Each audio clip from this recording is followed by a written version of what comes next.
श्री श्री प्रेम भक्ति चंद्रिका साधु शास्त्र गुरु वाक्य। श्रील नरोत्तम ठाकुर महाशय ने नवदा भक्ति के सुसेवन की बात कही है। शास्त्रों और महाजन वाणियों में नवदा भक्ति के बहुत प्रकार भेद हैं। जैसे रूप गोस्वामी पाद ने अपने श्री भक्ति रसामृत सिंधु ग्रंथ में इस नवदा भक्ति को ही 64 अंगों में विभक्त किया है। फिर इस भक्ति मार्ग में साधक को विभिन्न सदाचार आदि का पालन करना होता है। देह दैहिक आदि व्यवहारिक कार्यों के साथ संबंध रखना पड़ता है। कल्याण चाहने वाले साधक को वो सब साधु शास्त्र और गुरु के वाक्यों के अनुरूप ही करना चाहिए। यही बात इस त्रिपदी में बताई गई है कि इससे पूर्व त्रिपदी संख्या 4 में भी लिखा गया है कि गुरु मुख पद्म वाक्य हृदय करे महाशक्य। मतलब इस वाक्य से यही समझा जाता है कि उक्त करणीय कार्य आदि के कर्तव्य अकर्तव्य के विषय में श्री गुरु वाक्य को ही हृदय में दृढ़ता से धारण करना उचित है। अब प्रश्न उठता है कि यदि गुरुदेव साधु शास्त्र वाणी के प्रतिकूल या भजन के विरुद्ध कोई आज्ञा करें तो क्या वो भी बिना सोचे विचारे पालनीय है? तो इसके संशय को दूर करने के लिए कहते हैं कि साधु शास्त्र गुरु वाक्य हृदय करिया ऐक्य, अर्थात श्री गुरु वाक्य के साथ शास्त्रों और सदाचार निष्ठ साधुओं के वाक्य की एकता या मेल हो तो उसका निर्विचार परिपालन करना कर्तव्य है। शास्त्रीय सदाचार संपन्न सद्गुरु का चरण आश्रय मिले तो उनका आदेश कभी भी शास्त्र और साधु वाक्य के प्रतिकूल नहीं हो सकता। इसलिए श्रीमद् भागवत आदि शास्त्रों ने शब्द ब्रह्म में निष्णात अर्थात वेद शास्त्रों में पारंगत और परब्रह्म में निष्णात या भगवान में भक्तिमान श्री गुरु के चरण आश्रय का निर्देश दिया है। भागवत में लिखा है कि 4 गुण होने चाहिए उसमें। एक तो उसको भगवान के साक्षात्कार का ज्ञान होना चाहिए। दूसरा, उसके पास समय और प्रेम होना चाहिए हमको सिखाने के लिए। और तीसरा, उसको कुछ भी लेने की हमारे से इच्छा नहीं होनी चाहिए, परम निर्वेद। और चौथा क्या है कि कथनी और करनी, वो उसकी कथनी और करनी एक जैसी होनी चाहिए। आचरण में भी भागवत में ही लिखा हुआ है ये। क्योंकि यदि कोई किसी को सिखाएगा पढ़ाएगा इस आशा से कि मुझे कुछ मिलेगा तो निस्वार्थ नहीं है, वो परम निष्काम और निस्वार्थ होना चाहिए। क्योंकि आजकल अधिकांश ये जो बड़ी बड़ी रसगुल्ले वाली कथा कहते हैं उसका उद्देश्य एक ही होता है कि लोग इम्प्रेस हो जाएं। निंदा ही है ये भी। सब तरह के हैं, वो भी कोई जाया नहीं जाता, क्योंकि जो सुनता है वो तो ठीक ही सुनता है। वो आचरण करेगा तो दवाई खाएगा तो उसको तो फायदा हो ही जाएगा, चाहे करने वाला कहने वाला खाए या ना खाए, हमें इससे क्या। उसमें भी दोष बुद्धि नहीं होनी चाहिए। बहरहाल गुरुदेव साधु और शास्त्र वाक्य के विरुद्ध कोई आदेश करे तो ये सोचकर कि वो साधक की परीक्षा ले रहे हैं अथवा साधु शास्त्रों के प्रति उनकी कैसी निष्ठा है ये देखना चाहते हैं तो उस आदेश का परिहार करने के लिए श्री गुरु चरणों में कातरता पूर्वक प्रार्थना करनी चाहिए। वो फिर भी साधक को ऐसा आदेश देते रहें तो साधक उसे कठिन परीक्षा जानकर और ये सोचकर कि वो उसका मर्म समझने में अक्षम है दूर रहकर साधु शास्त्र के अनुगत्य में भजन करे और साधु वाक्य के प्रतिकूल गुरु वाक्य का आचरण ना करे और श्री गुरु के प्रति अश्रद्धा या अवज्ञा भी ना दिखाए। श्रुति शास्त्र भी बहुत प्रकार के हैं। किसी किसी शास्त्र में कर्म ज्ञान आदि की प्रधानता बताई गई है। भक्ति प्रतिपादक शास्त्रों में भी भगवत प्राप्ति के नाना प्रकार के उपाय बताए गए हैं। उन सभी का आचरण किसी भी साधक के लिए संभव नहीं। इसलिए स्व संप्रदायी शास्त्रोक्त आचरणों के से संपन्न साधु जो बात कहें यदि उसके साथ शास्त्र वाक्य गुरु वाक्य की एकता हो तभी वो मंगलकामी साधक के लिए ग्रहणीय है। फलितार्थ यही है कि गुरुदेव की आज्ञा शास्त्र और स्व संप्रदायी साधुओं द्वारा अनुमोदित हो तभी वो स्वीकार्य है। फिर वही शास्त्र वाक्य स्वीकार्य है जो गुरुदेव और स्व संप्रदायी साधुओं द्वारा अनुमोदित है। साधु वाक्य भी वही ग्रहणीय है जो गुरु वाक्य और शास्त्र वाक्य सम्मत है। दीदी इसमें ना किसी ने पूछा था ऐसे, हमारे इधर इस्कॉन में है। इस्कॉन में वहाँ पे ब्रह्म गायत्री देते हैं, तो वो तो ब्राह्मण दीक्षा देते हैं ना, तो उसको हाँ। इसलिए वो गायत्री देते पर हैं। लेकिन शास्त्र में ये लिखा है ना कि वो ब्राह्मण जाति को ही दी जाती है। नहीं, ऐसा नहीं, सबकी गायत्री होती है। अच्छा, गलत। क्षत्रियों की, शूद्र की, वैश्य की, सबकी गायत्री होती तो ब्रह्म गायत्री हमें तो नहीं ऐसे, हमें तो नहीं है। आप मिली। समझे नहीं, गायत्री मंत्र वही होता है, सबको गायत्री होती है। वो काम गायत्री। काम राम गायत्री गायत्री तो से गोपाल तो मंत्र वाले वैष्णव को मार्ग में दिया ये है। कृष्ण गोपाल मंत्र मंत्र की है। अच्छा, वो गायत्री और है जो ये हाँ काम गायत्री, वो ब्रह्म गायत्री। ब्रह्म गायत्री शूद्रों की अलग होती है, वैश्यों की अलग होती है, और क्षत्रियों की अलग होती है, ब्राह्मणों की। अच्छा, वो है शुरू में ओम भूर्भुवः स्वः ही आएगा, बाद में जब ये पलट जाए। हम लोगों को कोई गायत्री थोड़ी दी गई है, हमारी तो काम हाँ। गायत्री है। हाँ, आपने गोपाल मंत्र दिया है ना। अगर कोई आपका यज्ञोपवीत नहीं हुआ है, मतलब आपकी शादी नहीं हुई, जिसकी शादी होती है उसको गायत्री दी जाती है। बोलो। वो हमको मालूम नहीं। हम तो प्रभु क्योंकि जी, पहले संन्यास ले लिया था, प्रभु तो फिर जी, गायत्री क्या लेनी। आपकी जिस समय प्रणय सूत्र मंत्र में बोले, आपकी यज्ञोपवीत हुआ था कि नहीं हुआ? हुआ था। अच्छा ये वो है। हमें तो इसका मैं तो 7 मंत्र देता है, 7 मंत्र। यार मेरी बात ही नहीं, साहब कहने का मतलब नहीं समझा। समझ गई। जिस समय शादी होती है उसकी गाय बाकायदे सूत्र वंदन होता है। अर्थात साधु शास्त्र और गुरु वाक्य की एकता बनाए हुए कृष्ण प्रेम की अनुकूलता से युक्त जो भजन उपदेश प्राप्त होगा, उसी को हृदय में सुदृढ़ता से धारण करने से शीघ्र ही भजन की बाधाएं दूर होंगी और प्रेम का आविर्भाव होगा। तो प्रेम के आविर्भाव से आह्लादनी और संवित की सार वृत्ति प्रेम का अनिर्वचनीय आस्वादन प्राप्त होगा। इतना ही नहीं, प्रेम तो भगवान के माधुर्य का आस्वादन प्रदान कर प्रेमी को धन्य करता है। उसी भगवत माधुर्य के आस्वादन में प्रेमी साधक सतत डूबा रहेगा। फिर कहते हैं कि कर्मी ज्ञानी आदि साधक भक्तिहीन है। श्री कृष्ण सेवा या श्री कृष्ण के सुख विधान का नाम ही भक्ति है। कर्मी ज्ञानी आत्म सुख का अन्वेषण करते हैं, अर्थात कर्मी के हृदय में स्वर्ग आदि पाने की और ज्ञानी के चित्त में मुक्ति लाभ की कामना विद्यमान है। तो ये लोग अपने अपने फल लाभ की आशा से कर्म ज्ञान आदि साधना के साथ श्री हरि का श्रवण कीर्तन आदि भजन किया करते हैं। कारण कि भक्ति बिनु कोनो साधन दिते नारे फल, सब फल दय भक्ति स्वतंत्र प्रबल।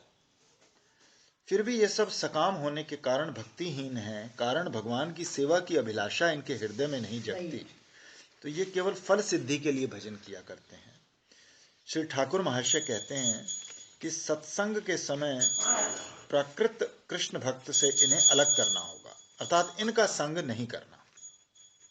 इन लोगों का भजन देखकर इनका संग करने से इस बात की संभावना है कि शुद्ध भजन में लगे साधक के चित्त में भी इन लोगों के हृदय की कृष्णेत्तर वासना का संक्रमण हो जाए। तो हरि भक्ति सुधोदय में देखने में आता है कि जिसको जैसे गुण से युक्त पुरुष का संग होता है, मणि की तरह वो उसके उन्हीं गुणों से युक्त हो जाता है। इस रीति से जिसका संग किया जाता है, संग करने वाले के चित्त में उसकी वासना का संक्रमण अवश्यम भावी होता है। दृढ़ श्रद्धा रखने वाले साधक के चित्त में उन लोगों के साथ कृष्णेत्तर वासना संक्रमित ना भी हो, फिर भी भिन्न प्रकृति कर्मी ज्ञानी के संग में चित्त को वेदना होती है। कारण कि ये लोग भक्ति से ऊपर कर्म ज्ञान आदि की महिमा का कीर्तन कर भक्ति महिमा को खर्व करने की चेष्टा करते हैं। इसलिए कल्याणकामी साधक का इन लोगों के सानिध्य से दूर रहना ही हर प्रकार से अच्छा है। श्री नरोत्तम ठाकुर महाशय इस त्रिपदी में अभिव्यक्त इस सिद्धांत की गर्जन के साथ या दृढ़ता पूर्वक घोषणा करते हैं। परम कारण। श्रील ठाकुर महाशय ने पूर्व त्रिपदी में भक्त साधक को कर्मी ज्ञानी आदि का संग त्याग कर शुद्ध भजन का उपदेश दिया है, और अब इस त्रिपदी में बता रहे हैं कि जीव के लिए परम पुरुषार्थ प्रेम को पाने का एकमात्र साधन अनन्य भक्ति है। अनन्य भक्ति। अन्य अभिलाष छोड़ ज्ञान कर्म परिहरी, काय मने करीबो भजन। साधक के हृदय में शुद्धा या निरुपाधि भक्ति से ही प्रेम का संचार होता है। भक्ति की उपाधियां दो हैं, अन्य अभिलाष और अन्य मिश्रण। अन्य अभिलाष का अर्थ है भोग वासना और मोक्ष वासना, और भोग वासना युक्त भक्ति को सकामा और मोक्ष वासना भक्ति को कैवल्य कामा नाम भी दिया गया है। अन्य मिश्रण का अर्थ है कर्म ज्ञान आदि का आवरण। तो यहां कर्म का अर्थ है स्मृति शास्त्र में बताए नित्य निमित्तिक दान व्रत आदि कर्म, और ज्ञान का अर्थ है निर्विशेष ब्रह्म ज्ञान या जीव ब्रह्म की एकता प्रतिपादित करने वाला ज्ञान। भक्ति या भजन जब इस भुक्ति मुक्ति कामना और ज्ञान कर्म आदि के आवरण से रहित होकर केवल श्रवण कीर्तन आदि के आवेश से युक्त होती है, तभी उसे शुद्ध भक्ति कहा जाता है। इसी को अनन्या, स्वरूप सिद्धा आदि भी कहा जाता है। ऐसा लगता है कि शुद्ध भक्ति के श्रवण कीर्तन आदि और भगवान की परिचर्या आदि सभी अंग कर्म हैं।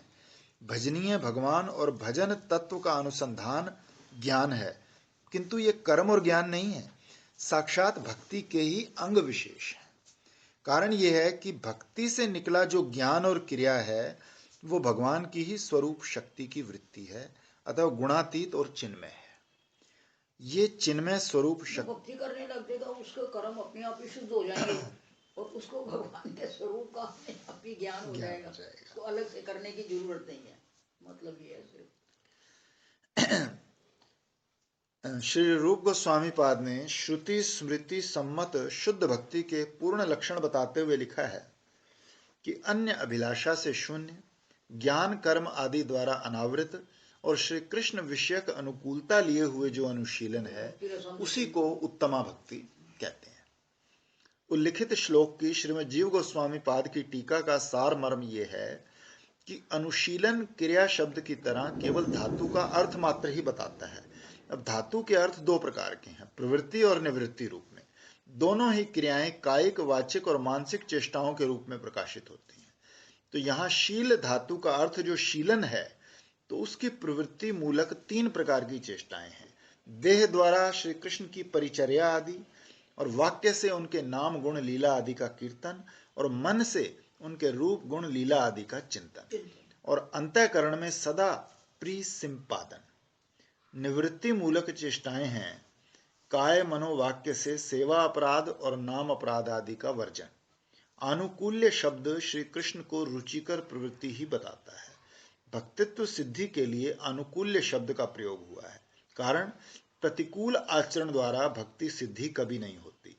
फलित अर्थ ये है कि कृष्णेतर अभिलाषा से रहित स्मृति शास्त्र में बताए यज्ञ, दान, व्रत आदि कर्म जीव ब्रह्म प्रतिपादक ज्ञान के आवरण से शून्य, प्रतिकूलता विहीन श्री कृष्ण सुख के लिए उनसे जुड़ी प्रवृत्ति निवृत्ति मूलक कायिक, वाचिक, मानसिक चेष्टा का नाम ही भक्ति है। यही विषय श्री ठाकुर महाशय के इस वाक्य में अभिव्यक्त हुआ है कि अन्य अभिलाषा छाड़ ज्ञान कर्म परिहरी, काय मने करीबो भजन। तत्पश्चात कहते हैं कि साधु संग कृष्ण सेवा ना पूजिबो देवी देवा, ऐ भक्ति परम कारण। अनादिकाल से जीव पर तत्व विमुखता के कारण दुरंत अनंत संसार संतापों से संतप्त है।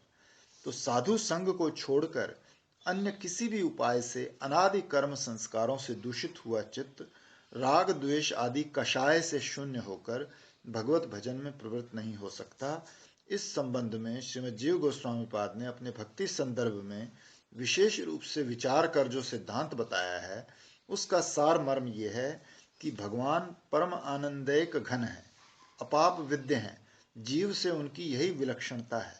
जैसे अशेष तेज के आधार विश्व प्रकाशक सूर्य में किसी प्रकार के अंधकार का होना संभव नहीं, वैसे ही परिपूर्ण सुख स्वरूप भगवान में तमोमय दुख का स्पर्श सर्वथा असंभव है।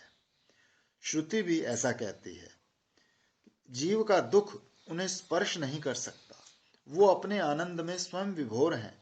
तभी उनमें परिपूर्ण करुणा शक्ति होने पर भी बहिर्मुख जीवों के प्रति उस करुणा का प्रत्यक्ष प्रकाश सर्वथा असंभव है, क्योंकि अन्य का दुख चित्त को स्पर्श करता है, तभी करुणा का उद्रेक होता है। तो यहाँ स्वाभाविक रूप से प्रश्न उठता है, फिर पतित का उद्धार कैसे होता है? तो यदि उन्होंने करना नहीं करनी, उनको छूता ही नहीं है हमारा दुख, तो हमारा उद्धार कैसे करेंगे? तो उत्तर है कि विश्व में परम करुणा में साधुगण है। परम करुणा में साधु हैं, साधु हैं। साधु हैं अच्छा, ना। उन्होंने मतलब आगे अपने नियुक्त कर रखे हैं एजेंट पहरेदार। साधुगण है। तो संसार दुखों से निपीड़ित मायाबद्ध जीवों के लिए वो परम भरोसा है। परम आनंद रस में साधु भी नित्य निमज्जित रहते हैं, किंतु जैसे निद्रा से जगा व्यक्ति स्वप्न में देखे सुख दुख आदि की बात याद कर सकता है, वैसे ही मोह निद्रा से उठे साधु जन भी मायाबद्ध जीवों के दुख दुर्दशा की बात याद कर उन पर कृपा करने को प्रवृत्त बोले होते हैं। साधुओं को तो दुख हमारा दिखता है, लेकिन भगवान को नहीं दिखता। वाह वाह।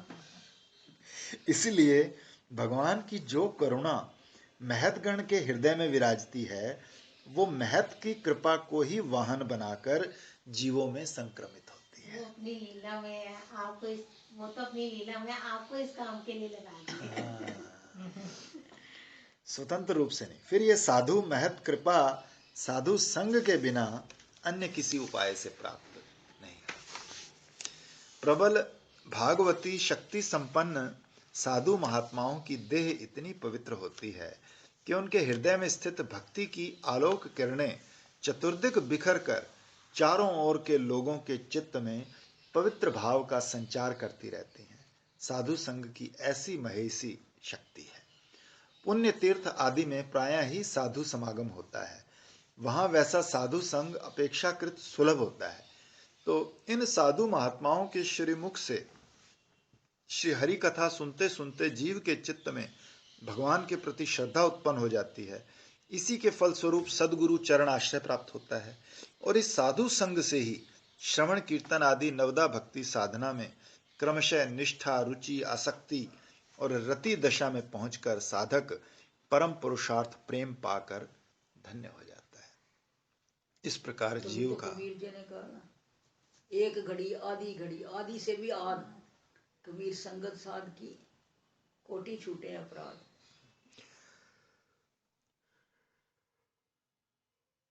कल्याण में आपके एक जगह लिखा हुआ है कि जो आदमी बिल्कुल निरंकार हो चुका है, भेदभाव से रहता है, उसका मुख देखने से ही दूसरों को शांति और प्रसन्नता मिल जाती है। क्या वाह, बड़ी अच्छी बात है। इसके पश्चात श्री ठाकुर महाशय कृष्ण सेवा की बात करते हैं। भक्ति का अर्थ ही है सेवा। भज धातु सेवा के अर्थ में ही काम में ली जाती है, और भज धातु के उत्तर तिन प्रत्यय में भक्ति पद निष्पन्न होता है। तभी यहाँ कृष्ण सेवा का अर्थ श्रवण कीर्तन स्मरण अर्चन आदि नवदा भक्ति को ही जानना होगा। साधु संग में इन नवदा भक्ति का याजन ही प्रेम प्राप्त करने का अव्यभिचारी उपाय है। साधु संगे कृष्ण सेवा, कहीं कहीं ये पाठ भी मिलता है, अर्थात साधु संग में कृष्ण भजन से अति शीघ्र ही प्रेम उदय होता है। तत्पश्चात कहा है कि अनन्य भजन निष्ठ एकांती भक्त के लिए अन्य देव देवी की पूजा आराधना अनन्य भक्ति में हानिकर है। सकाम लोग ही तुच्छ फल सिद्धि के लिए नाना देव देवियों की आराधना किया करते हैं। गीता में स्वयं श्री कृष्ण ने कहा है, हे कौन्तेय, जो अन्य देवताओं की आराधना करते हैं वो मूलतः मेरी ही आराधना करते हैं, क्योंकि कारण मैं सर्वदेव में हूँ, किंतु वो उनकी आराधना अविधि पूर्वक होती है। अविधि पूर्वक कहने का अर्थ है कि वहां मुझे पाने की कोई विधि नहीं। तो अतः सकाम अन्य देवोपासक को सांसारिक तुच्छ फल लाभ हो जाए, पर परम फल श्री गोविंद चरण प्राप्ति नहीं होती। पक्षांतर से श्री कृष्ण आराधना में अन्य देव देवियों की आराधना स्वतः हो जाती है, स्वतंत्र रूप से उनकी आराधना की आवश्यकता ही नहीं होती। जैसे वृक्ष मूल में जल देने से उसकी स्कंद शाखा उपशाखा आदि तृप्त होते हैं, वैसे ही श्री कृष्ण आराधना करने से सभी की आराधना स्वतः निष्पन्न हो जाती है। तात्पर्य यही है कि श्री कृष्ण स्वयं भगवान हैं, सर्वमूल स्वरूप हैं। तो वृक्ष मूल को जल से सींचने पर वृक्ष उस जल को मूल द्वारा खींचकर अपने शाखा प्रशाखा पत्र पल्लव आदि को परिपुष्ट करता है, और मूल में जल न देकर पृथक रूप से पल्लव आदि को जल देने से उनकी परिपुष्टि कभी संभव नहीं होती। इसी प्रकार श्री कृष्ण आराधना से अन्य अन्य देव देवियां आदि स्वतः आनंद प्राप्त करती हैं, स्वतंत्र रूप से उनकी सेवा करने से वो ऐसा कभी नहीं होता। कोई कह सकते हैं कि वृक्ष मूल में जल सिंचन कर पत्र पल्लव आदि का सिंचन करते भी देखा जाता है, तो उसी प्रकार श्री कृष्ण की सेवा करके अन्य देवी देवताओं की सेवा भी तो हो सकती है। उसमें तो सब देवी देवता हैं, कृष्ण भगवान स्वयं, तो उनकी तो सेवा हो ही गई। जैसे आहार देकर प्राण को पुष्ट रखने से चक्षु आदि इंद्रियां भी परिपुष्ट रहती हैं, पृथक रूप से उन्हें भोजन देने की आवश्यकता नहीं पड़ती। अलग से आहार देने से तो चक्षु अंध और कर्ण बधिर हो सकते हैं। वैसे ही श्री कृष्ण आराधना से अन्य अन्य देव देवियों की यथार्थ परितृप्ति होती है, पृथक रूप से उनकी आराधना की आवश्यकता नहीं, बल्कि उससे तो भक्त की अनन्य भक्ति की हानि होती है। तो अंत में कहते हैं कि यही भक्ति परम कारण, अर्थात अन्य अभिलाष त्याग कर ज्ञान कर्म आदि छोड़कर अन्य देवों की आराधना तज कर सत्संग में रहते हुए काय मनोवाक्य से श्री कृष्ण भजन करना ही जीव के परम पुरुषार्थ प्रेम की प्राप्ति का परम कारण या अव्यभिचारी उपाय मानना होगा। अगला श्लोक है महाजन अनुगत्य। श्री ठाकुर महाशय प्रेम लाभ के परम कारण या एकमात्र उपाय अनन्य भक्ति का उल्लेख कर इस त्रिपदी में महाजनों के अनुगत्य में गौड़ीय वैष्णव के अंतरंग भजन की बात बता रहे हैं।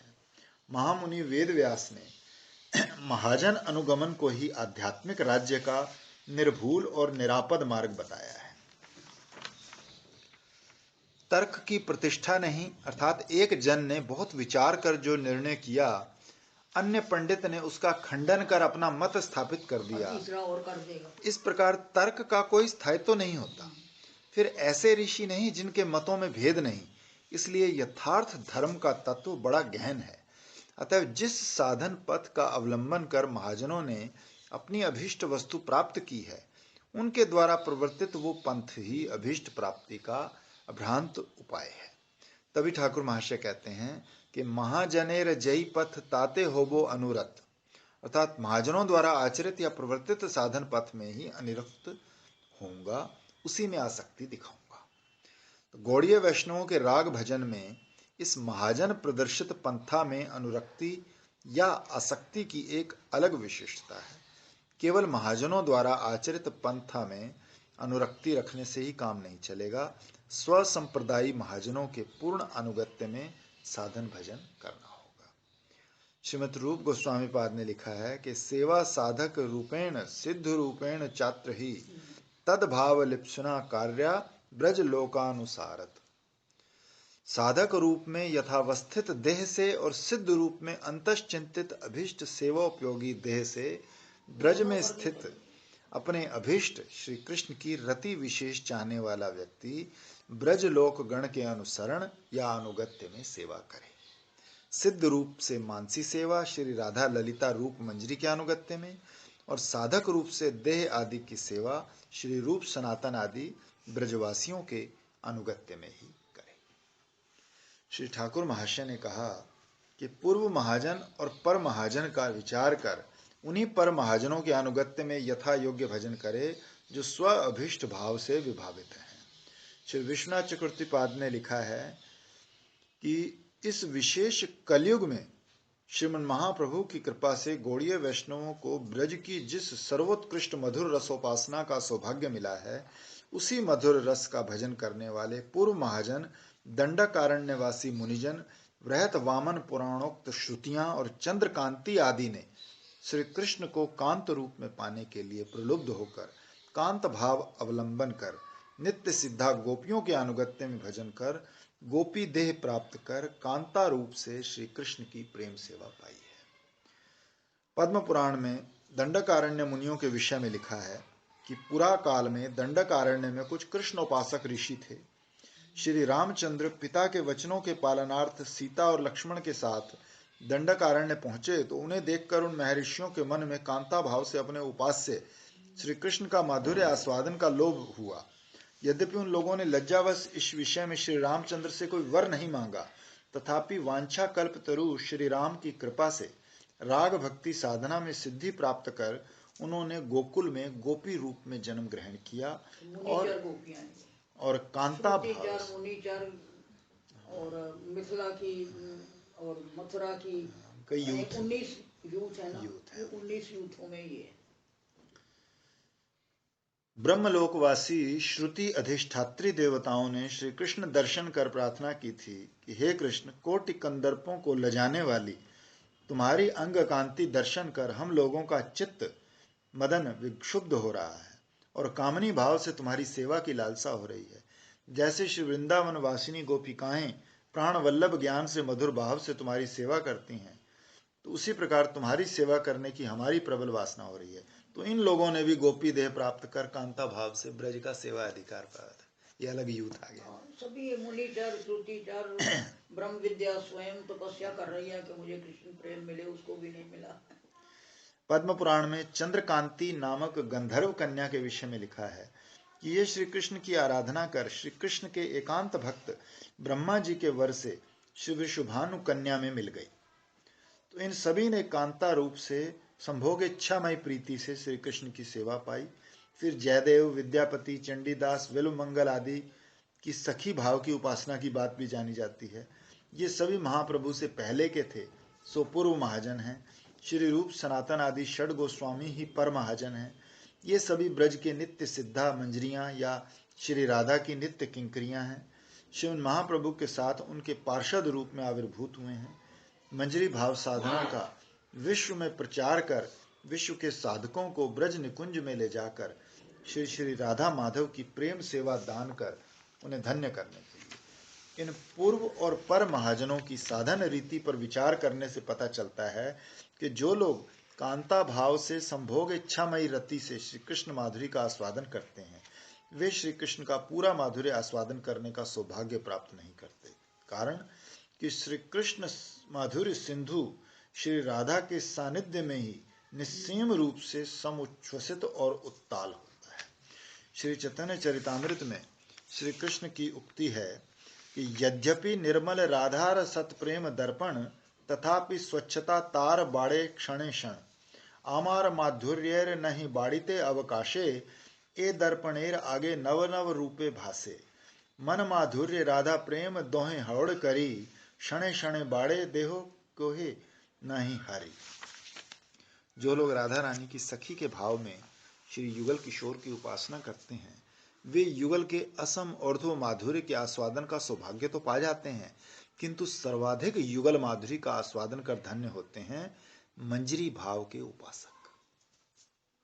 कारण कि राधा रानी की इच्छा से सखियों का श्री कृष्ण के साथ कभी कभी मिलन तो होता है, किंतु श्री राधा का सखियों के साथ साम्य भाव रहने से संकोच हेतु इन सखियों को युगल किशोर के निभृत रहस्यमय विलास स्थान में आने जाने का अधिकार नहीं होता। मंजरियां श्रीमती की किंकरियां अभिन्न प्राण और अभिन्न देह हैं, इसलिए ये युगल किशोर की निभृत विलास माधुरी के दर्शन तो करती हैं, साथ में युगल की तात्कालिक सेवा के रसास्वादन का सौभाग्य भी पाकर कृतार्थ होती हैं। श्री राधा रानी के साथ अतुलनीय भाव तादात्म्य के कारण श्री राधा रानी के श्री अंग पर रति विलास के चिन्ह आदि भी इन लोगों के अंगों पर प्रस्फुटित हो उठते हैं। पर महाजन श्री रूप, सनातन आदि षड गोस्वामी पादगण श्रीमन महाप्रभु के प्रचार की प्रिय वस्तु इस मंजरी भाव साधना के ही आचार्य हैं। यही कारण है कि श्रीमन महाप्रभु के श्री चरण आश्रित गौड़ीय वैष्णव पूर्व महाजनों के अनुगत्य में कांता भाव या सखी भाव से उपासना न कर पर महाजन षड गोस्वामी पद के अनुगत्य में ही मंजरी भाव से उपासना करते हैं। फिर कहते हैं, साधन स्मरण लीला इहाते न करो हेला काय मने करिया सुसार।